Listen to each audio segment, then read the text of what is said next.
Salut à tous, salut à toutes, j'espère que vous allez bien. Ceci est la deuxième partie de la vidéo que vous avez vue probablement hier concernant les sondages que j'avais fait via Instagram par rapport à l'évolution des seins. Est-ce que vous pensez des seins en règle générale? Pour ceux qui auraient loupé la première partie, je vous invite à aller la regarder. Je mettrai le lien dans la barre de description et je vous souhaite une bonne vidéo.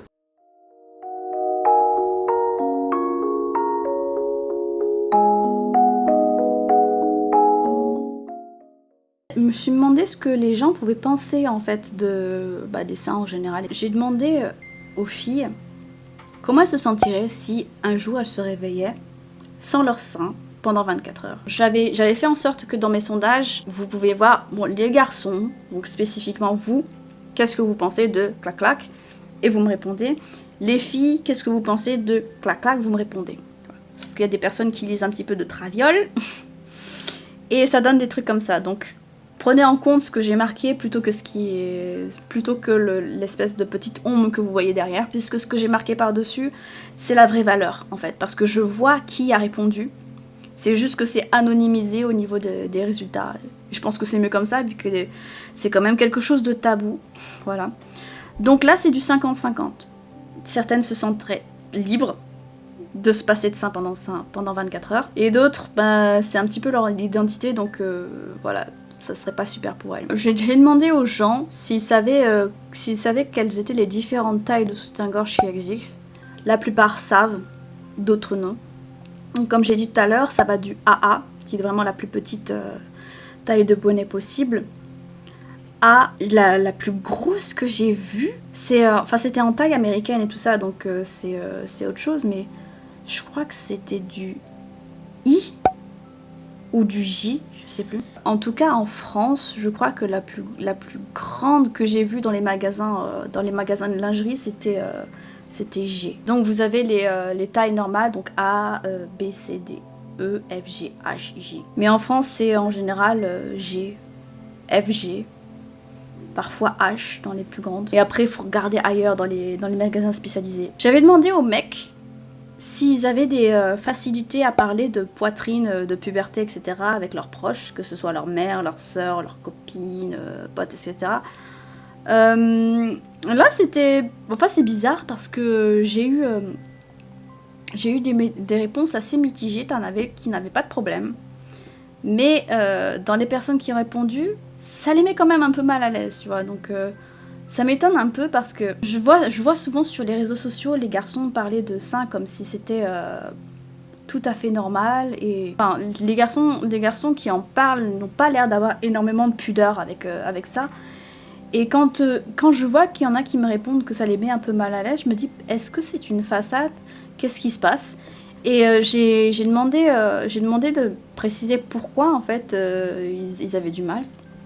Et il y a quelqu'un qui m'a répondu parce que ça, essayer de pénétrer dans ton intimité que tu partages pas vraiment avec du monde. Donc j'imagine que c'est parce que si j'essaie de retranscrire, c'est peut-être parce que il est tombé sur des filles ou des personnes qui essayaient d'en savoir plus que ce qu'il voulait dire, vraiment, je pense. Et du coup, ça l'a rendu mal à l'aise.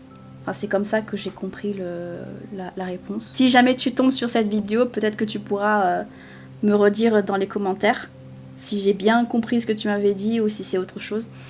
Mais voilà, je pensais pas que c'était aussi difficile pour certaines personnes. Et tu as quelqu'un qui m'a dit « J'ai du mal à parler de sujets intimes avec quelqu'un. » Donc ça c'est peu importe si c'est une fille ou un garçon en fait, c'est juste une question de pudeur. C'est ça. Je reprends là parce que j'avais plus assez de stockage sur mon téléphone, du coup j'ai dû faire de la place pour pouvoir continuer. Donc du coup j'étais en train de dire que c'était normal en fait d'avoir du mal à parler de choses intimes. Bon, c'est pour ça qu'il y a énormément de tabous au niveau de la sexualité, au niveau du corps, au niveau même des sentiments, que ce soit chez les garçons ou chez les filles. Donc c'est quelque chose malheureusement qui est là, que je trouve ça dommage parce que en restant dans le je n'ose pas parler de certaines choses, tu passes à côté de beaucoup d'expériences, de beaucoup de connaissances qui font que tu vas te sentir mieux, plus à l'aise avec les autres, qui peuvent même améliorer tes relations avec les autres. Et je trouve ça un peu dommage. Bah, après, ça dépend des gens, hein. Ça peut s'arranger comme ça peut rester comme ça. Mais franchement, c'est pour ça que j'encourage énormément les gens qui tombent sur ma chaîne parce qu'ils cherchaient des personnes, des réponses à leurs questions, des personnes comme eux qui galèrent, etc. C'est pour ça que je vous encourage à poser des questions, à discuter entre vous, etc. Parce que c'est comme ça qu'on permet aux mentalités de changer, d'avancer, enfin d'être mieux ensemble, tu vois ce que je veux dire. J'ai posé la même question aux filles qui me suivent sur Instagram, si elles avaient du mal à poser des questions à leurs copines, mères, sœurs, etc.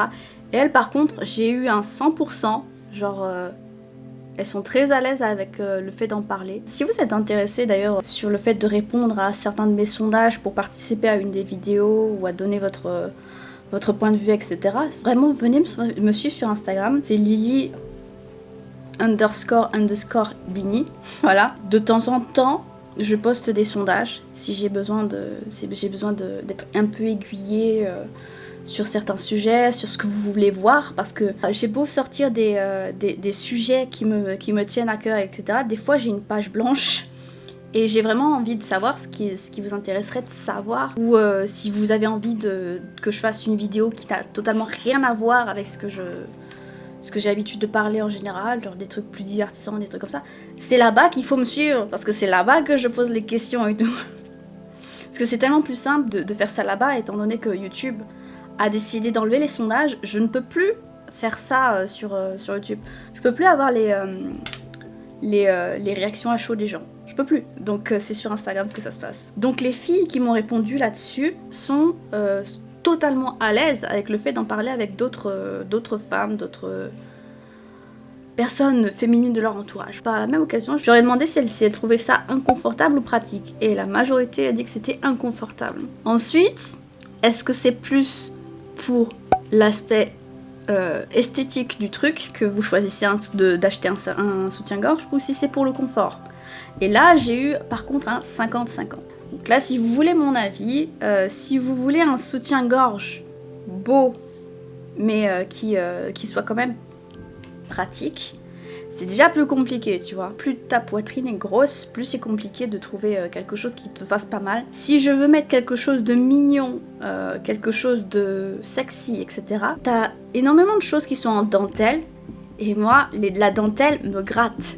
Ça me gratte presque aussi fort que la laine. Donc je ne peux pas garder ce genre de soutien-gorge longtemps, parce que je vais finir par vouloir l'arracher au bout d'un moment, parce que c'est insupportable. Quand tu atteins une certaine taille de bonnet, t'as pas trop le choix, à moins de regarder dans les trucs grande taille, que de te rabattre sur des soutiens-gorge de grossesse, sur des soutiens-gorge de sport. Je sais pas si vous avez vu la gueule des soutiens-gorge de sport, mais c'est pas beau.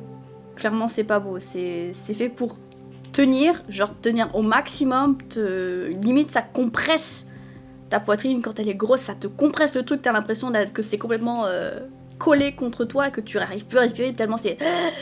Tu vois ce que je veux dire? Je n'aime pas les soutifs de sport, mais malheureusement je suis obligée de les utiliser en temps normal, parce que y a rien d'autre, tu vois. Et lorsque tu vas dans des trucs spécialisés, bah ça te revient plus cher.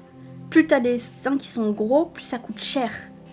Et puis par la même occasion, je tiendrai à vous dire, messieurs, dames, surtout messieurs, voilà, messieurs, dames quand même, que les gros seins, puisque vous avez été une majorité à me répondre quand j'ai posé la question, à me dire que vous préférez les gros seins aux petits seins. Vous avez été 6 à répondre. C'est pour ça que je vous dis de venir là-bas. Plus vous êtes nombreux, plus vous répondez, plus les résultats que j'ai sont précis. C'est pour ça, venez me suivre. Et répondez-moi, dites-moi les vrais bails là. Donc, vous avez été une majorité à me répondre, dans toutes les personnes qui ont osé répondre, à me dire que vous préférez les gros seins aux petits seins. Alors sachez, messieurs, dames, que plus vos seins sont gros, plus ça fait mal au dos. Il faut vraiment que vous sachiez ça, parce que vous êtes là, vous dites, ouais, c'est beau, ouais, c'est attrayant, vous avez envie de toucher et tout. Oui. Même moi, je vais pas mentir, quand je vois que c'est moelleux quelque part, tu vois, j'ai envie d'y mettre les mains aussi. Bon, je le fais pas parce qu'il y a quand même un savoir-vivre, et je vais pas faire ça à n'importe qui parce que, consentement quand même, voilà.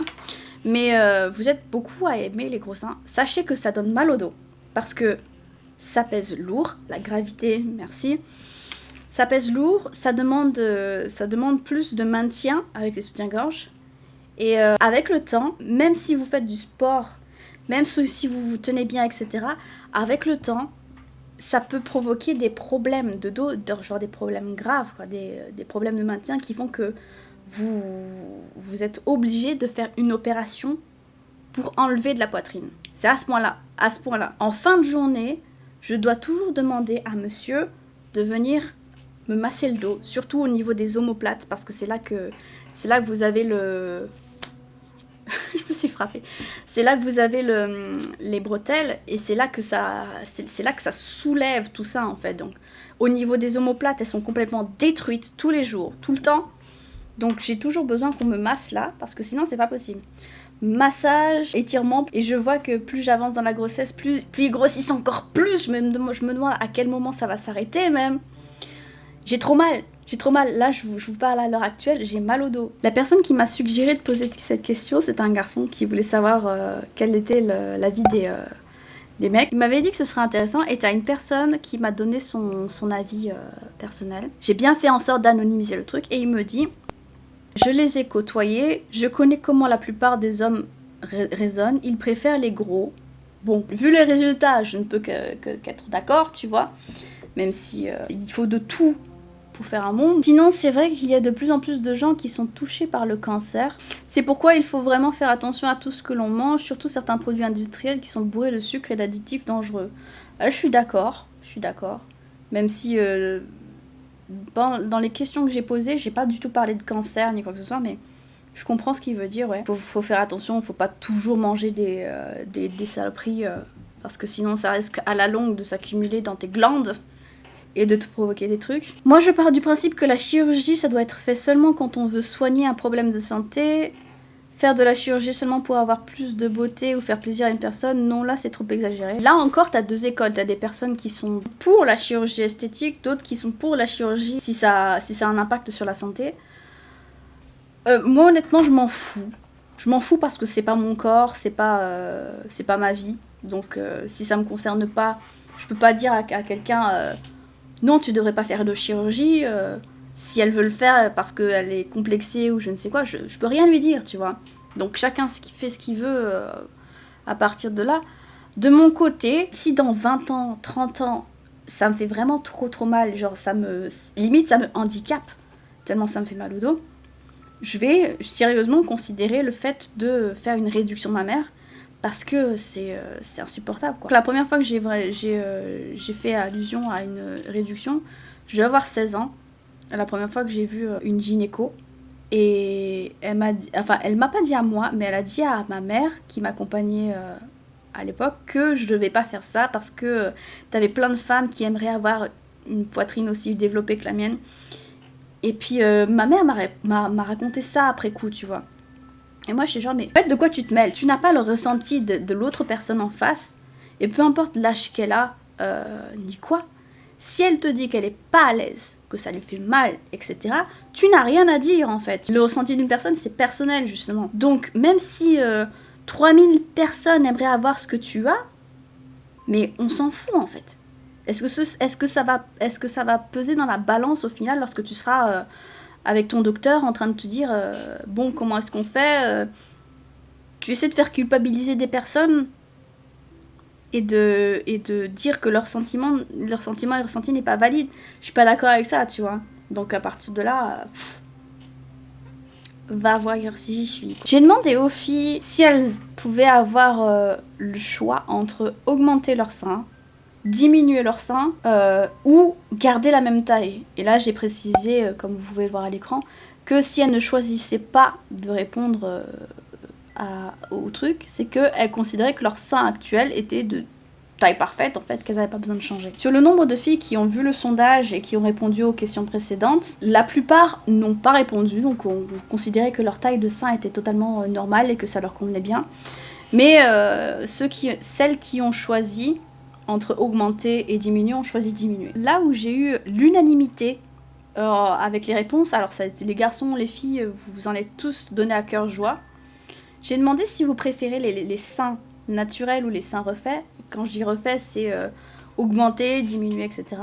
Vous avez été 100% dans ceux qui ont répondu à dire que vous préférez les seins naturels. Y a-t-il des choses qui vous font peur par rapport aux seins? 60% de personnes ont répondu que non. Je n'ai pas eu de plus de précision dans les choses en question. D'un point de vue personnel, moi je répondrais que oui. Est-ce que je devrais faire une opération plus tard ou pas? Forcément, bah, j'ai un peu peur que ça rate si jamais je le fais, quoi. Je préfère toujours mettre la santé par rapport à l'esthétisme parce que c'est ça qui importe le plus, tu vois. J'aimerais quand même vivre le plus longtemps possible et en meilleure santé possible. Donc ça me fait un peu peur. Mais mis à part l'éventuelle opération, non, ça va. J'espère que ça vous aura plu. Abonnez-vous si c'est pas déjà fait, parce que je vois quand même qu'il y a quand même 80% des personnes qui regardent mes vidéos qui ne sont pas abonnées. Et je trouve ça dommage, parce que ce genre de vidéos tabous, précises, etc. gagnerait tellement à toucher des personnes qui ne savent pas, qui ne connaissent pas les réponses aux questions, etc. Et ça pourrait vraiment, vraiment faire avancer les choses. Donc, abonnez-vous si c'est pas déjà fait. Et moi, je vous dis à la prochaine vidéo. Voilà.